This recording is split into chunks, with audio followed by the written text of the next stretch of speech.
I'm Melissa Drama, a motion control product specialist at EandM, and this is the new Bml Sga Encoder from Balluff. It's an absolute magnetic linear encoder designed for simple integration into a Siemens SINAMICS S120 system. With its integrated DRIVE-CLIQ protocol, you can quickly connect to either an S120 single-axis CU310-2 or a multi-axis CU320-2 control unit with just one space-saving cable. When used with an S120, this encoder can help optimize your system's performance. A few examples. For CNC machines, incorrect measurements make incorrect cuts, which make defective product. When making low-volume, high-value pieces, there's no room for this wasted time or material.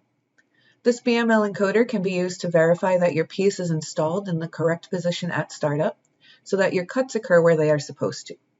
Its 12 micrometer accuracy ensures that a quality part is machined every time.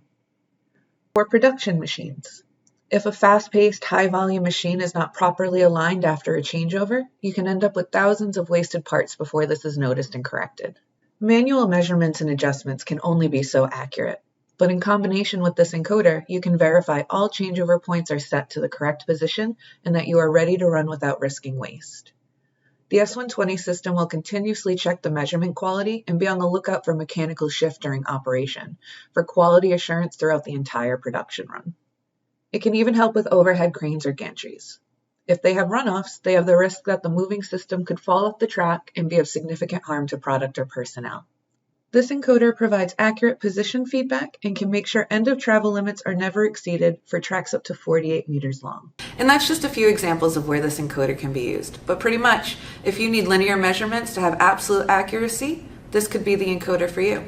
Since it can be used in a variety of applications, there's different mounting methods to best fit your needs. My demo unit here uses the sliding carriage and guide rail mounting system. Let me show you how I put this together. My first step was to measure and cut my guide rail to fit onto my demo board.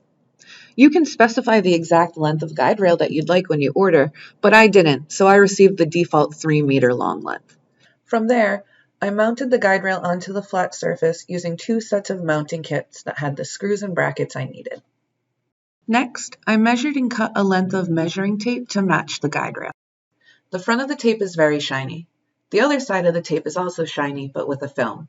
You remove this film and attach the exposed adhesive to the guide rail. I am someone who can never get anything to be in a straight line, so I ordered the tape applicator tool to help me out. I placed this applicator tool at the beginning of the guide rail and then inserted the measuring tape adhesive side down. Sliding the applicator tool forward, pressed the tape down and kept it centered throughout the guide rail. The next step was to install the linear encoder into the sliding carriage. To do this, I used an Encoder Mounting kit that contained the screws needed. Making sure I had the encoder's sensor head facing the correct direction, I installed the screws until they were snug. Important note, there are 2 different sliding carriages available, one for the encoder with temperature sensor and one for the encoder without temperature sensor. You will not have a correct fit if you don't have the right one, so make sure you confirm before you order. Once again, making sure the encoder sensor head was facing the correct direction, I inserted the sliding carriage into the guide rail. There is this piece here where you can connect your moving system to, which will move the encoder back and forth and provide measurement feedback. The encoder and S120 connection was the simplest part of the setup using the OCC cable. I connected the side of the OCC cable with the M12 connector to the encoder, and then connected the other side of the cable with the RJ45 connector to an S120 DRIVE-CLIQ port. And that was my quick and painless setup of this encoder using the sliding carriage and guide rail. But you don't need to use this method. This encoder can easily be mounted in other setups. As long as the encoder and measuring tape are within 1.3 millimeters from each other, you are good to go.